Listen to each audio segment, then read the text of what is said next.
Hello ಸ್ನೇಹಿತರೆ, Kannada mister info ಚಾನಲ್ಗೆ ನಿಮಗೆಲ್ಲರಿಗೂ ಸ್ವಾಗತ.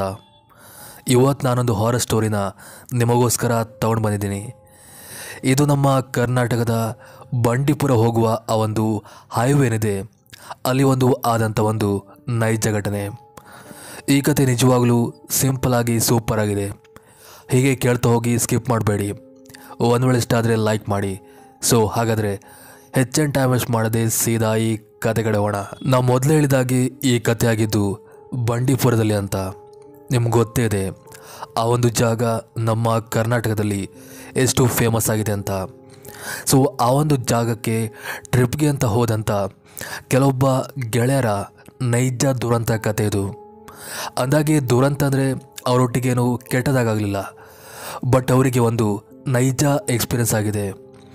ಅವ್ರು ನನಗೆ ಆ ಕತೆನ ಸಿಂಪಲಾಗಿ ಹೇಳಿದ್ದಾರೆ, ನಾನು ಕೂಡ ಅದೇ ರೀತಿ ಹೇಳ್ತಾ ಹೋಗ್ತೀನಿ.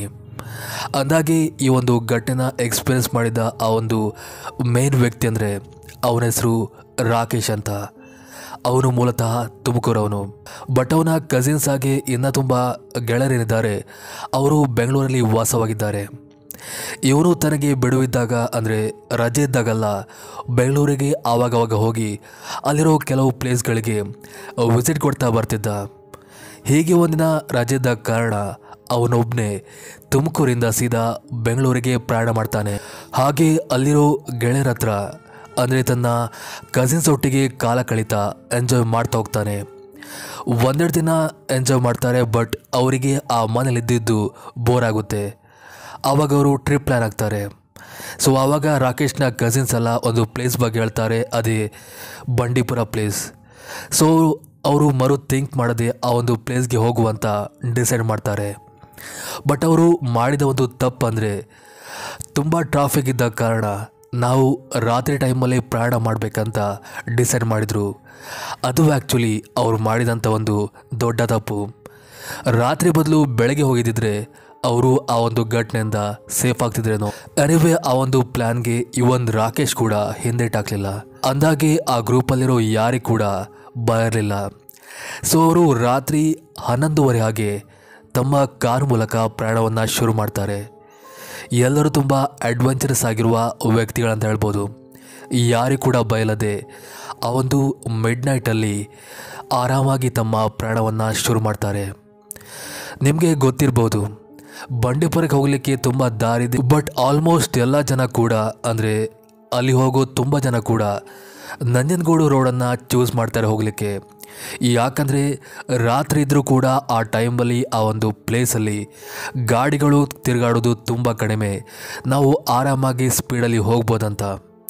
ಅಂದಾಗೆ ಆ ರೋಡಲ್ಲಿ ಟ್ರಕ್ಗಳು ತಿರುಗ್ತಿರುತ್ತೆ, ಬಟ್ ಅಷ್ಟೇನು ಜಾಸ್ತಿ ಇಲ್ಲ ಅಂತ ಅವನೊಬ್ಬ ಕಸಿನ್ ಹೇಳ್ತಾನೆ. ಸರಿ ಅಂತ ಅವರೆಲ್ಲ ಕೂಡ ರಾತ್ರಿ ಟೈಮಲ್ಲೇ ಕರೆಕ್ಟ್ 11:30ಗೆ ತಮ್ಮ ಪ್ರಯಾಣವನ್ನು ಶುರು ಮಾಡ್ತಾರೆ.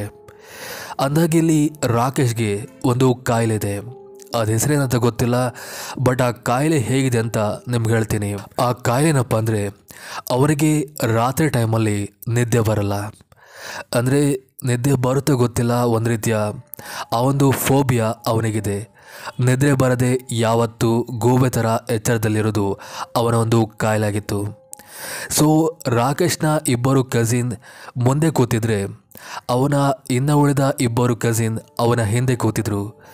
ರಾಕೇಶ್ ಆ 2 ಸೀಟ್ನ ಮಧ್ಯೆ ಇಕ್ಕಟ್ಟಲ್ಲಿ ಕೂತಿದ್ದ. ಅರ್ಥ ಆಗಿರ್ಬೋದು ಯಾವ ರೀತಿ ಕೂತಿದ್ದಾರಂತ.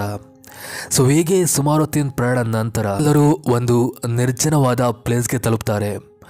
ಅಂದರೆ ಇಷ್ಟೊತ್ತವರೆಗೆ ಅವರು ಬಂದಿದ್ದ ಆ ಒಂದು ದಾರಿಲಿ ಆಲ್ಮೋಸ್ಟ್ ತುಂಬ ವೆಹಿಕಲ್ಗಳು ಓಡಾಡ್ತಿದ್ವು, ಅಂದರೆ ಟ್ರಕ್ಗಳು. ಬಟ್ ಇವಾಗ ಅವರು ಯಾವ ದಾರಿಲಿ ಹೋಗ್ತಿದ್ದಾರೆ ಆ ಒಂದು ದಾರಿಲಿ ನೋಡಲಿಕ್ಕೆ ಒಬ್ಬರೊಬ್ಬರು ಮನುಷ್ಯ ಕೂಡ ಇಲ್ಲ, ಹಾಗೆ ಒಂದೇ ಒಂದು ಗಾಡಿ ಕೂಡ ಇಲ್ಲ. ಮಧ್ಯೆ ಕೂತಿದ್ದ ರಾಕೇಶ್ಗೆ ತುಂಬ ಭಯವಾಗುತ್ತೆ. ಯಾಕಂದರೆ ತನ್ನ ಅಕ್ಕಪಕ್ಕ ಕೂತಿದ್ದ ಇಬ್ಬರು ಕಸಿನ್ಗಳು ಕೂಡ ನಿದ್ರೆ ಹೋಗಿದ್ರು. ಡ್ರೈವರ್ ಆಗಿ ಮುಂದಿದ್ದ ಆ ಕಸಿನ್ ಬಿಟ್ಟರೆ ಇವನೊಬ್ಬನೇ ಎಚ್ಚರದಲ್ಲಿರೋದು. ಇವನು ಭಯ ಹೋಗ್ಬೇಕಂತ ಅವರೊಟ್ಟಿಗೆ ಮಾತಾಡೋಕ್ಕೆ ಶುರು ಮಾಡ್ತಾನೆ. ಬಟ್ ಅವರು ಮಾತ್ರ ಅವ್ರದ್ದೇ ಲೋಕದಲ್ಲಿ ಬ್ಯುಸಿಯಾಗಿದ್ದರು. ಅಂದರೆ ಡ್ರೈವರ್ ತಾನು ಸೇಫಾಗಿ ಹೋಗ್ಬೇಕಂತ ಮಂಡಲಿದ್ರೆ ಅವನ ಪಕ್ಕದಲ್ಲಿ ಕೂತಿದ್ದ ಮತ್ತೊಬ್ಬ ಕಸಿನ್ ಕೂಡ ಅವನು ನಿದ್ದೆಗೆ ಜಾರಿದ್ದ. ಹೀಗೆ ಒಂದು ಸುಮಾರು ದೂರ ಹೋದ ನಂತರ ಆ ದಾರಿ ಏನಿದೆ ಇನ್ನೂ ಕೂಡ ಕಪ್ಪಾಗಲಿಕ್ಕೆ ಶುರುವಾಗುತ್ತೆ. ಅಂದರೆ ಸ್ವಲ್ಪ ಹೊತ್ತಿನ ಹಿಂದಿದ್ದ ಆ ಒಂದು ಕತ್ತಲೇನಿದೆ ಇನ್ನೂ ಕೂಡ ಡಾರ್ಕ್ ಆಗ್ತಾ ಆಗ್ತಾ ಹೋಗಿ ಅವರ ಅಕ್ಕಪಕ್ಕದಲ್ಲಿ ಯಾವುದೇ ಒಂದು ಬೆಳಕು ಕೂಡ ಇಲ್ದಿರುವಾಗುತ್ತೆ. ಅಂದರೆ ಅವರಿಗೀಗ ಇರೋ ಲೈಟ್ ಅಂದರೆ ಗಾಡಿಯ ಹೆಡ್ಲೈಟ್ ಮಾತ್ರ. ಹೀಗೆ ಸುಮಾರು ದೂರ ಪ್ರಯಾಣ ಮಾಡಿದ ನಂತರ ಅವರಿಗೆ ಸುಮಾರು ದೂರದಲ್ಲಿ ತಮ್ಮ ಗಾಡಿಯ ಹೆಡ್ಲೈಟ್ ಮೂಲಕ ಯಾರೋ ಇಬ್ಬರು ವ್ಯಕ್ತಿಗಳು ದಾರಿ ಮಧ್ಯೆ ನಿಂತಿರುವ ಹಾಗೆ ಭಾಸವಾಗುತ್ತೆ. ಅಂದರೆ ರಾಕೇಶ್ ಹಾಗೆ ಡ್ರೈವ್ ಮಾಡ್ತಿರುವ ಅವನ ಕಸಿನ್ಗೂ ಕೂಡ. ಇವರು ಯಾವುದೋ ಫಾಗ್ ಇರ್ಬೋದಂತ ಸುಮ್ಮನಾಗ್ತಾರೆ. ಹೀಗೆ ಮುಂದೆ ಮುಂದೆ ಹೋದಾಗ ಗೊತ್ತಾಗುತ್ತೆ ಯಾರೋ ಇಬ್ಬರು ವ್ಯಕ್ತಿಗಳು ವೈಟ್ ಶರ್ಟ್ ಹಾಕ್ತಿರೋ ವ್ಯಕ್ತಿಗಳು ತಮ್ಮ ಭುಜದ ಮೇಲೆ ಭುಜ ಹಾಕ್ಕೊಂಡು ಮಧ್ಯ ರಸ್ತೆಯಲ್ಲಿ ನಿಂತ್ಕೊಂಡಿದ್ದಾರಂತ. ಅದನ್ನು ನೋಡಿ ಡ್ರೈವರ್ಗೆ ತುಂಬ ಶಾಕ್ ಆಗುತ್ತೆ, ಹಾಗೆ ಹಿಂದೆ ಕೂತಿದ್ದ ರಾಕೇಶ್ಗೂ ಕೂಡ.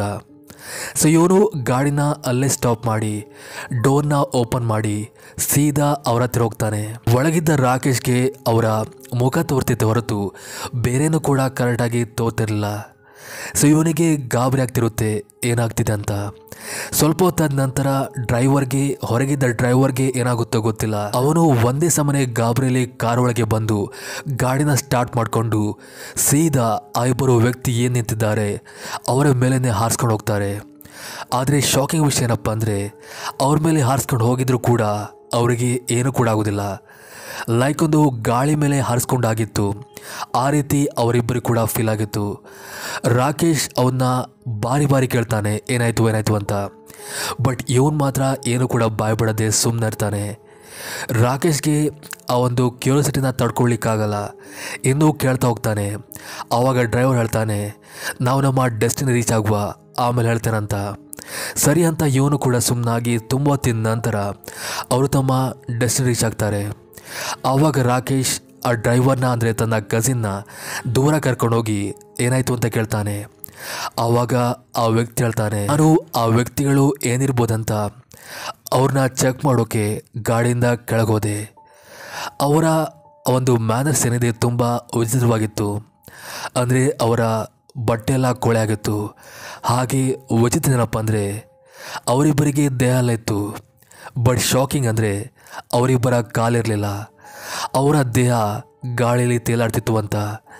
ಸೊ ನಾನು ಅದೇ ಕೂಡಲೇ ಗಾಬರಿಲಿ ಗಾಡಿ ತೆಗೆದೆ ಇದಿಷ್ಟು ಆಗಿದೆ ಅಂತ. ಇದು ಆ್ಯಕ್ಚುಲಿ ಅವ್ರ ಲೈಫಲ್ಲಿ ಆಗಿದಂಥ ಒಂದು ನೈಜ ಘಟನೆ. ನಿಮಗೆ ಇಷ್ಟ ಆಯಿತು ಅಂದ್ಕೊಳ್ತಾ ಕತೆನ ಸ್ಟಾಪ್ ಮಾಡ್ತೀನಿ. ಸೊ ಇದಿಷ್ಟು ಇವತ್ತಿನ ಕತೆ. ಮತ್ತೊಂದು ಕತೆ ಒಟ್ಟಿಗೆ ಮತ್ತೆ ಸಿಗ್ತೀನಿ. ಅಲ್ಲಿವರೆಗೂ ಥ್ಯಾಂಕ್ ಯು ಫಾರ್ ವಾಚಿಂಗ್.